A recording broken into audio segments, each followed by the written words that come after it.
안녕하세요. 잡시광입니다. 미국과 일본의 관세 협상이 끝났습니다. 트럼프 대통령이 직접 자신의 소셜미디어에 발표하며 역대 최대의 무역 합의라고 자찬했는데요. 일본은 미국에게 무려 760조 원의 뒤통수를 맞는 상황이 벌어졌습니다. 오늘은 이 내용과 함께 한국은 어떤 길을 걷고 있는지까지 차근히 분석해 보겠습니다. 7월 22일 미국 트럼프 대통령은 자신의 SNS인 트루스 소셜을 통해 일본과의 대규모 무역 합의를 마무리했다고 발표했습니다. 그가 밝힌 투자 규모는 약 5,500억 달러, 하나로 약 760조 원에 달합니다. 그는 이 투자를 통해 수십만 개의 미국 일자리가 생길 것이라고 말했고, 이번 협상의 90%의 이익은 대부분의 미국이 가져갈 것이라고 공표했습니다. 일본은 자동차와 트럭 그리고 쌀 등 일부 농산물 시장을 미국에 추가 개방하기로 했다고 하는데요. 게다가 관세도 25%에서 15%로 낮췄다는 점을 강조했습니다. 단언컨대 숫자만 놓고 보면 역대급입니다. 일본 경제 규모의 상당 부분에 해당하는 금액이며 미국 입장에선 일자리도 늘고 무역도 유리해진 완승처럼 보입니다. 그런데 우리는 여기서 질문해야 합니다. 과연 일본은 무엇을 얻었을까요? 문제는 바로 여기서 시작됩니다. 트럼프의 발표에는 투자 내용이 구체적으로 명시돼 있지 않습니다. 어디에 어떻게 어떤 방식으로 760조 원이 투자되는지에 대한 설명은 빠져 있습니다. 마치 일본이 묻지도 따지지도 않고 미국에 거금을 내어준 것처럼 비칠 정도죠. 실제로 일본 정부도 관련된 구체적인 입장을 내놓지 않았고 일본 기업들도 조용합니다. 다시 말해 미국이 웃는 사이 일본은 그냥 돈 내기로 약속한 상태일 뿐입니다. 이런 불분명한 조건에서의 천문학적인 투자 약속은 일본 입장에서는 큰 리스크를 떠안는 것과 다름없습니다. 일본 내에서도 성급한 결정이라는 우려가 나오는 이유죠. 트럼프는 늘 숫자와 쇼맨십을 활용해 자신의 성과를 과시합니다. 그 방식은 매우 익숙하죠. 역대 최대 규모의 무역 합의, 수십만 개의 일자리 창출.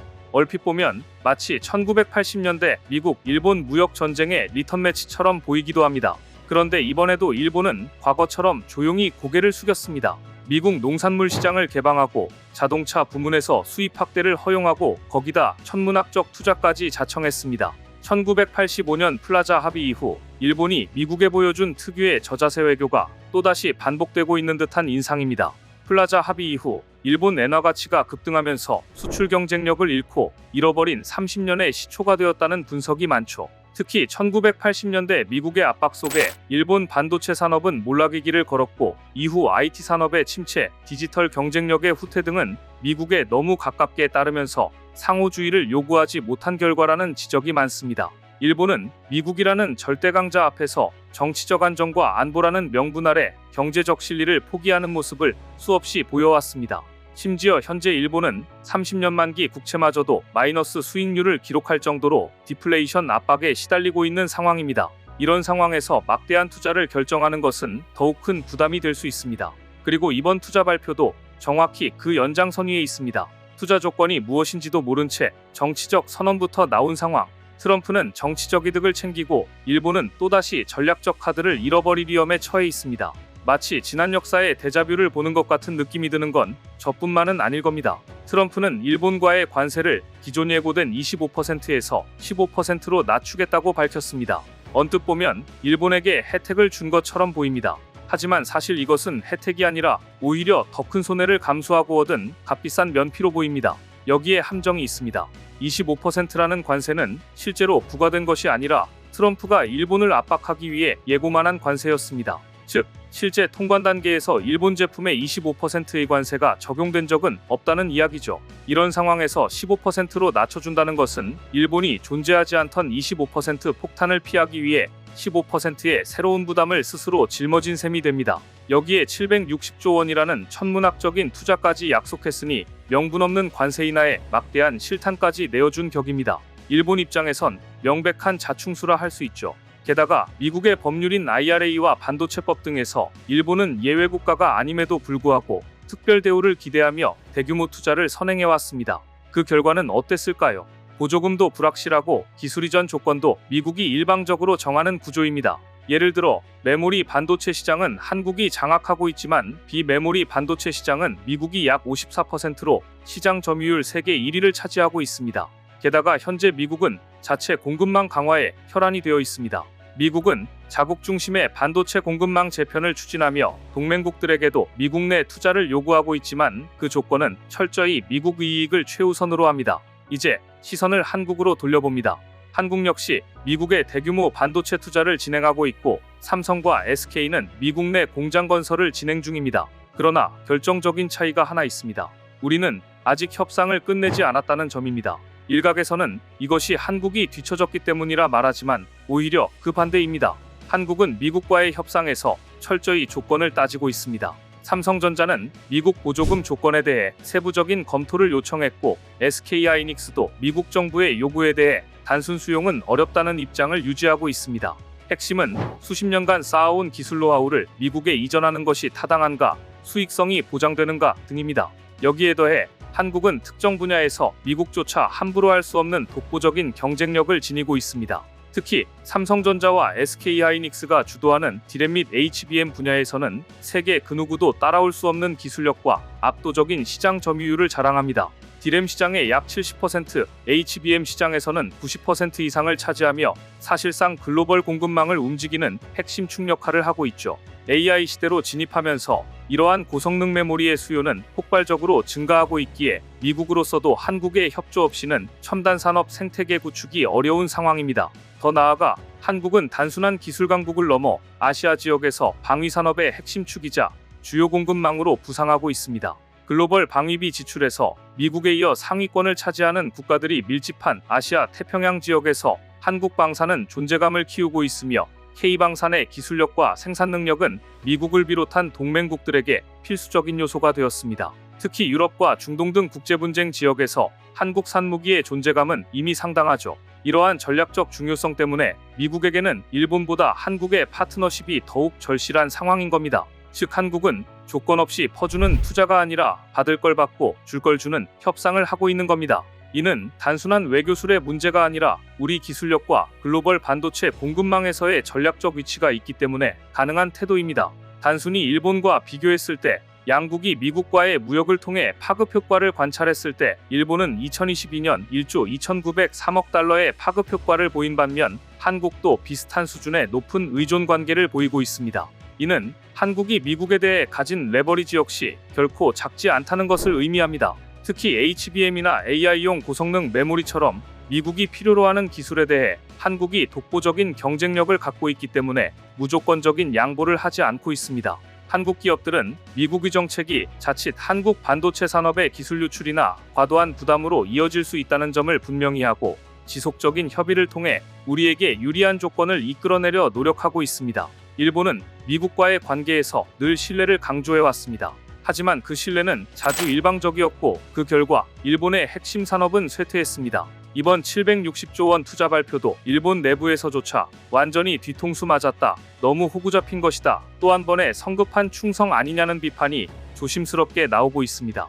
일본 사회 전체가 침체기를 겪으면서 임팩트 투자와 같은 사회적 문제 해결 노력이 주목받고 있지만 대규모 투자의 경제적 효과에 대해서는 회의적인 시각이 존재합니다. 반면 한국은 미국과의 강력한 동맹을 유지하면서도 실리를 챙기기 위한 치열한 협상을 병행하고 있습니다. 미국과 갈등이 생기면 직접 항의하고 조건이 불리하면 투자를 재조정하는 등의 유연성을 보이고 있죠. 최근 몇 년간 한국 정부와 기업들은 반도체, 배터리 등 핵심 산업에서 미국과의 관계를 전략적으로 조율하며 국익을 최우선으로 하는 모습을 보여왔습니다. 이러한 움직임은 한국이 더 이상 일방적인 퍼주기 외교가 아닌 대등한 협상의 파트너로 미국과 마주하고 있음을 시사합니다. 결국 투자 규모가 중요한 게 아니라 투자의 조건과 효과가 중요합니다. 지금 일본은 돈을 약속하고 시장을 개방했지만 정작 무엇을 얻었는지는 아무도 모릅니다. 단지 불확실한 미래 위험을 잠재우기 위해 너무 큰 대가를 지불한 건 아닌지 의심이 드는 상황이죠. 반면 한국은 아직 협상이 끝나지 않았기에 판을 바꿀 여지가 남아 있습니다. 우리의 기술력과 협상력을 바탕으로 더 나은 조건을 확보할 기회가 여전히 열려있는 셈입니다. 지금 일본이 겪고 있는 현실은 관세보다 훨씬 본질적인 문제입니다. 미국의 전략에 따라 움직이며 명확한 조건 없이 선투자부터 하는 방식은 단기적인 외교 성과를 만들어낼 수는 있습니다. 하지만 그로 인해 기술을 빼앗기고 시장을 잃고 경제 주도권을 내주게 된다면 그 대가는 너무나 큽니다. 장기적으로 국가 경제의 성장 동력을 잃을 수도 있습니다. 반면 한국은 아직 기회의 문 안에 있습니다. 초반에 나왔던 관세 25% 이야기가 아직 오가고 있지만 우리는 아직 결정을 내리지 않았고 협상 테이블 위에 앉아 있습니다. 미국이 필요로 하는 기술을 쥐고 있고 그 가치를 알고 있으며 그에 맞는 대가를 요구할 줄 아는 나라만이 글로벌 경제전쟁에서 살아남을 수 있습니다. 정치적인 쇼에 휘둘리지 말고 외교와 경제를 냉정하게 바라볼 때입니다. 지금은 숫자 노름보다 실속을 따져야 할 때입니다. 특히 불확실성이 큰 국제 정세 속에서 냉철한 판단과 유연한 대응만이 국익을 지킬 수 있다는 점을 명심해야 할 것입니다. 먼저 로이터의 기사를 통해 일본의 대미 수출이 미국과의 관세 협상 훨씬 전부터 타격을 받고 있었다는 사실을 알 수 있습니다. 다음은 7월 17일 로이터의 분석 기사입니다. 미국의 광범위한 관세로 인해 일본 제조업체가 타격을 입으면서 일본의 수출이 2달 연속 감소했다. 일본의 취약한 경제는 앞으로 몇 달 동안 세계 무역 전쟁으로 인해 더 큰 위험에 노출될 것이다. 6월 미국 수출은 전년 동기 대비 11.4% 감소했는데 이는 2021년 2월 이후 가장 큰 월별 감소율이다. 자동차는 26.7%, 자동차 부품은 15.5%, 의약품은 40.9% 급락했다. 일본 자동차 제조업체들은 지금까지 마진을 희생하여 생산 수준을 유지해 왔기 때문에 관세가 생산 활동에 미치는 영향은 제한적이었다. 하지만 무역 협상이 장기화되고 엔화가 비교적 강세를 유지함에 따라 일본 기업들은 결국 가격을 인상할 수밖에 없을 것이다. 미국의 관세는 내수 부진으로 어려움을 겪고 있는 일본 경제에 압박을 가중시키고 있다.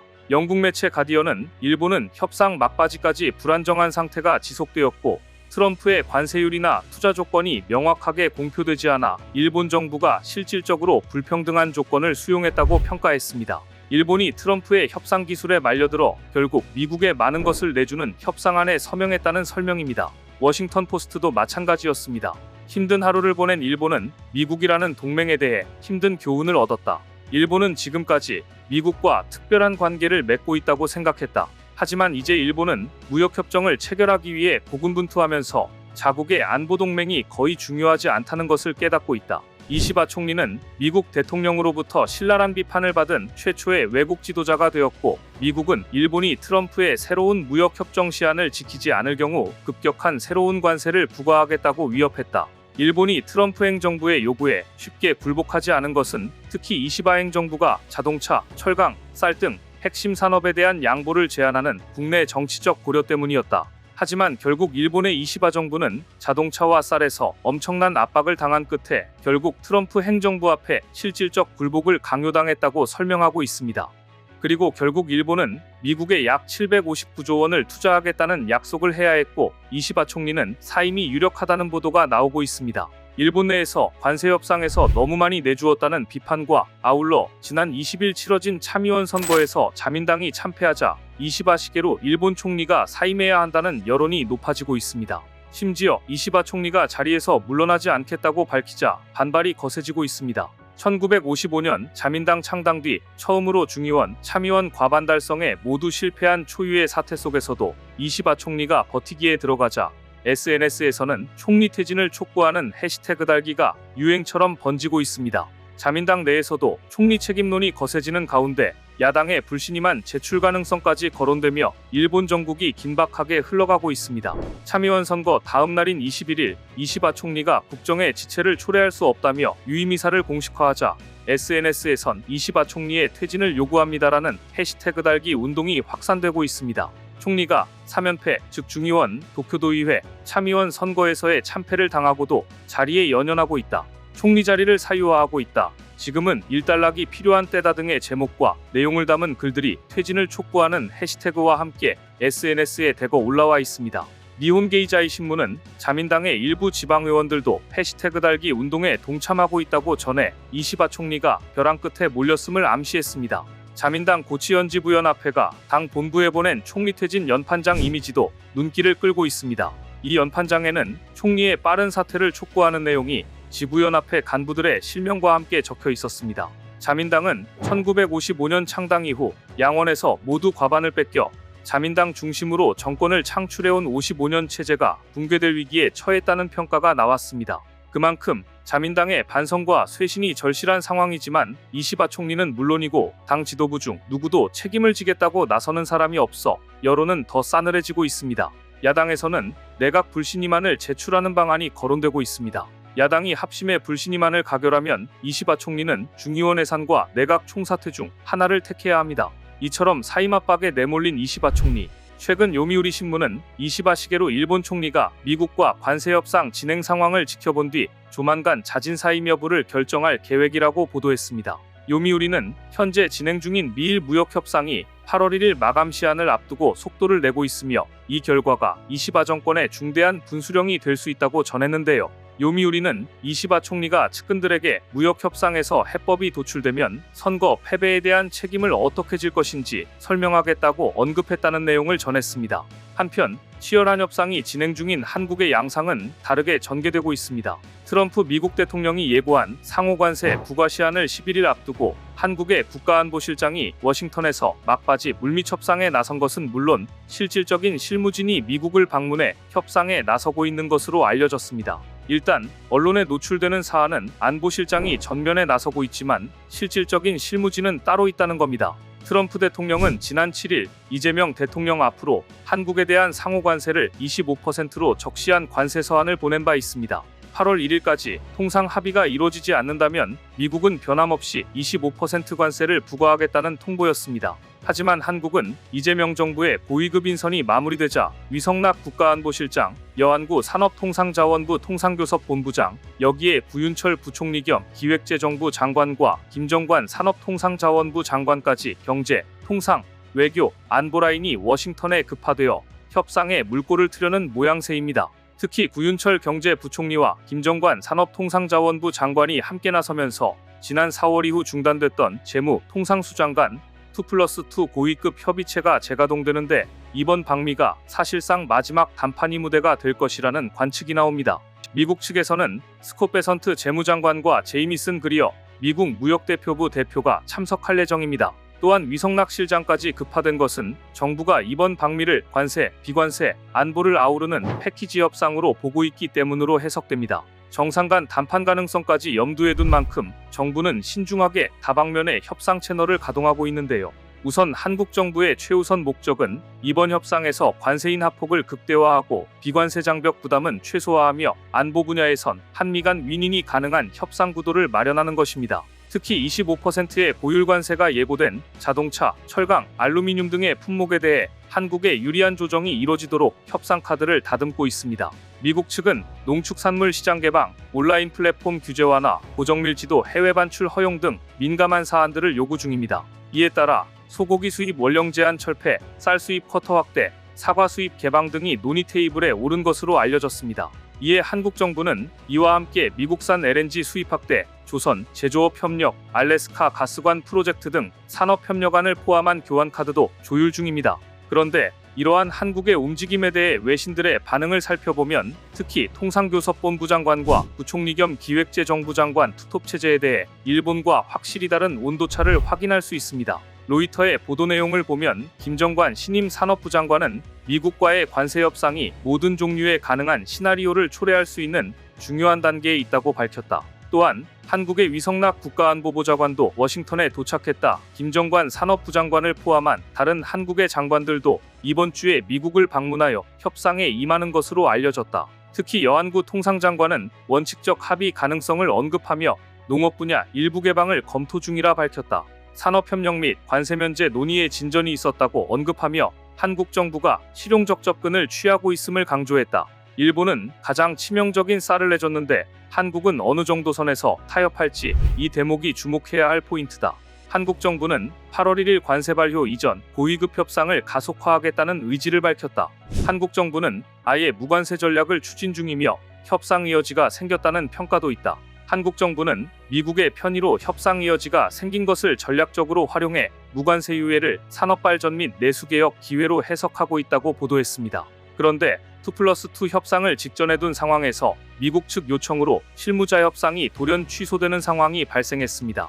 로이터 통신은 미국 재무장관 스콧 베선트의 일정 충돌로 한미 협상이 갑자기 연기됐다고 밝혔습니다. 7월 25일 워싱턴 DC에서 열릴 예정이던 회의는 돌연 취소되었고 한국 측은 빠른 재협의를 기대하고 있습니다라고 전했습니다.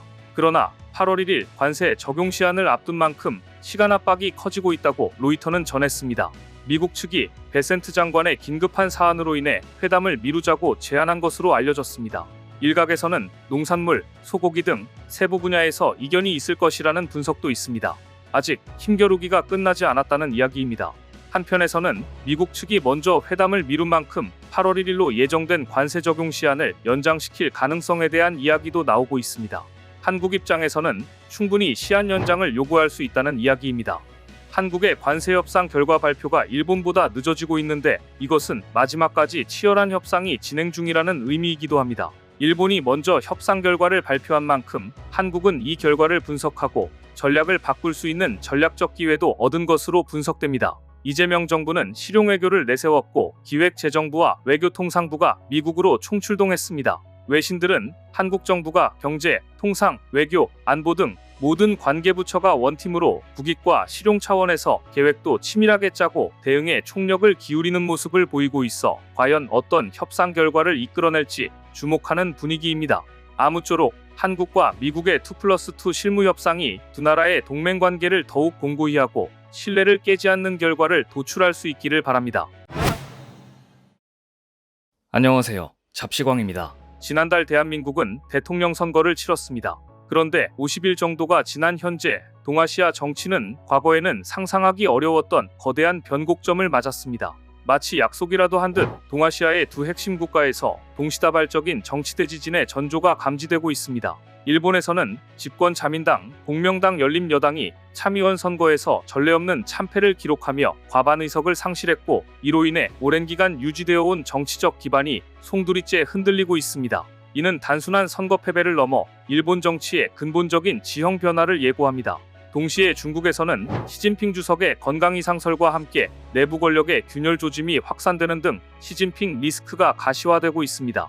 1인 절대체제가 흔들리는 중국의 상황은 일본의 정치 불안정과 맞물려 동아시아 전체에 거대한 파동을 일으킬 준비를 마쳤습니다. 이 모든 변화가 동아시아 정치 지형의 대변화를 어떻게 이끌고 있는지 깊이 파헤쳐 보겠습니다. 일본 정부가 충격에 빠졌습니다. 지난 7월 20일 열린 일본 참의원 선거에서 집권 자민당, 공명당 연립은 단 47석을 획득하며 과반에도 미치지 못하는 충격적인 결과를 받았습니다.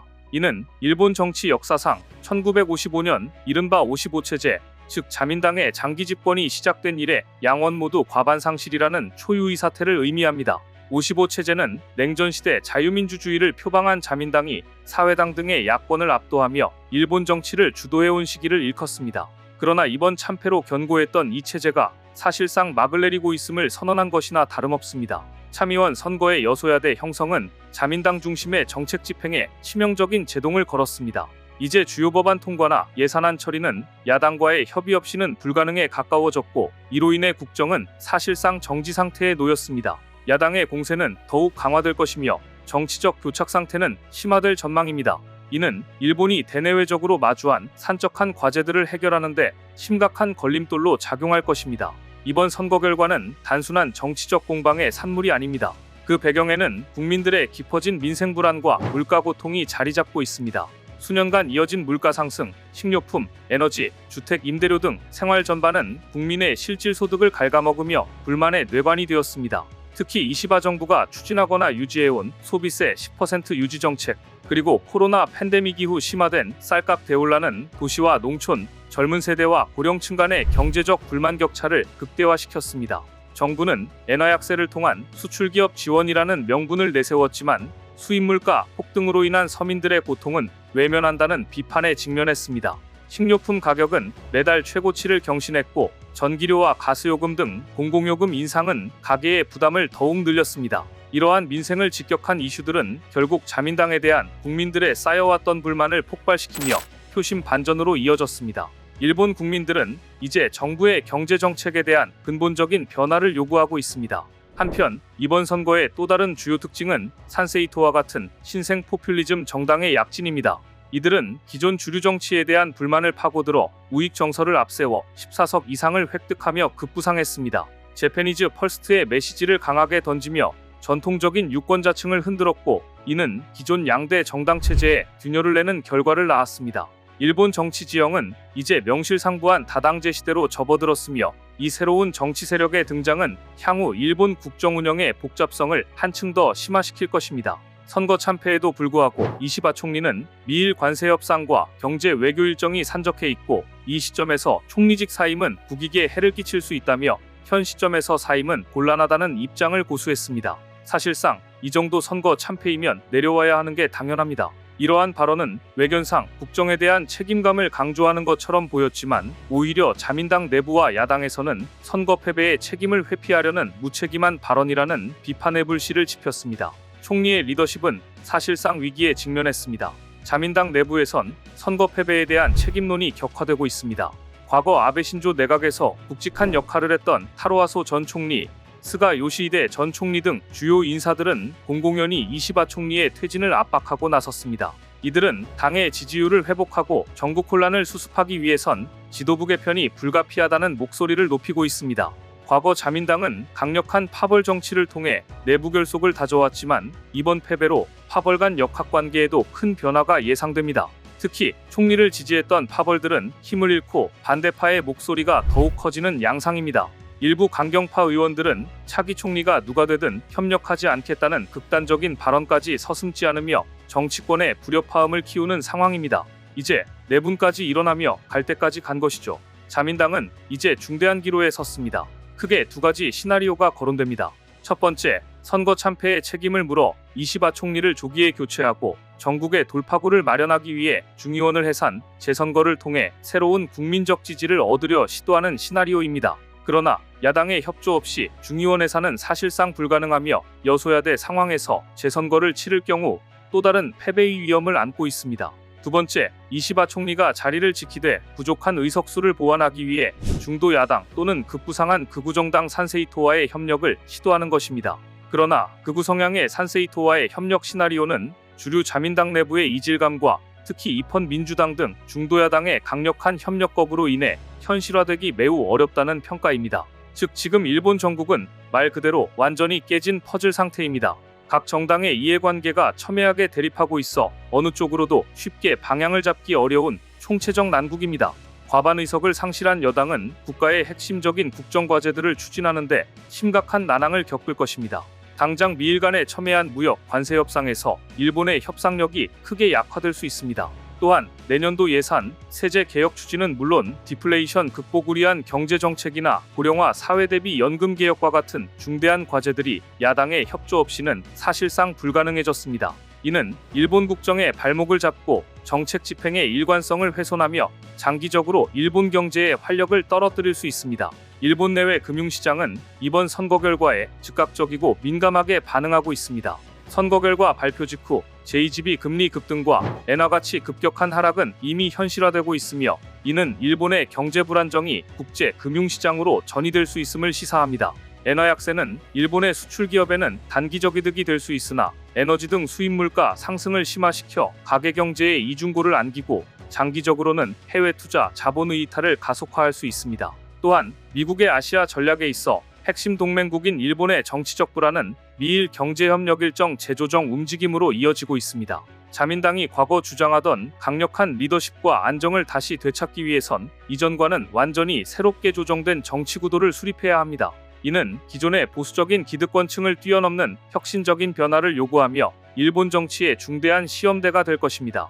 물론 이 같은 일본의 위기는 동아시아 전체의 지정학적 흐름 속에서 이해할 필요가 있습니다. 특히 동아시아의 또 다른 거대한 축인 중국에서도 시진핑 정권의 불안정한 징후들이 포착되며 상황을 더욱 복잡하게 만들고 있습니다. 일본의 상황이 외부 변수였다면 중국의 상황은 내부적인 권력 구조의 균열에서 시작됩니다. 최근 외신 보도에 따르면 시진핑 주석의 건강 우려가 다시금 고조되고 있다는 관측이 나오고 있으며 이와 함께 과거 권력을 잃었던 관료들이 다시 복귀할 수 있다는 권력이동 압력 또한 감지되는 상황입니다. 특히 군부 고위 인사의 숙청이 이어지며 내부 권력 투쟁의 심화 가능성도 제기되고 있습니다. 이러한 일련의 움직임들은 시진핑 1인 체제의 견고함에 의문을 제기하게 만듭니다.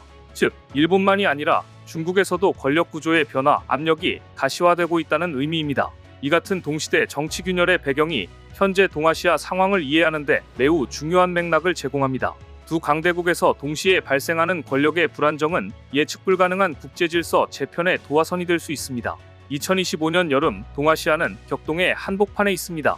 일본은 정치, 경제, 외교의 삼중고에 빠져 있으며 그 깊이는 예상보다 심각합니다. 여기에 중국의 권력 위기가 동아시아 불안의 또 다른 축으로 동시에 작동하며 동아시아는 현재 정치 격변의 한가운데 있습니다. 이 와중에 일본의 다음 선택은 단순히 일본만의 문제가 아닌 향후 동아시아 국제정치의 방향성에도 결정적인 영향을 줄 것입니다. 과연 일본은 조기 총리 교체를 통해 난국을 돌파하고 국정 운영에 활력을 되찾을지, 아니면 지금처럼 혼란이 장기화되며 더욱 극단적이고 예측 불가능한 정치 지형으로 재편될지 관심 있게 지켜보겠습니다. 오늘 준비한 소식은 여기까지입니다. 댓글을 통한 여러분들의 많은 의견 기다리겠습니다. 시청해주셔서 감사합니다.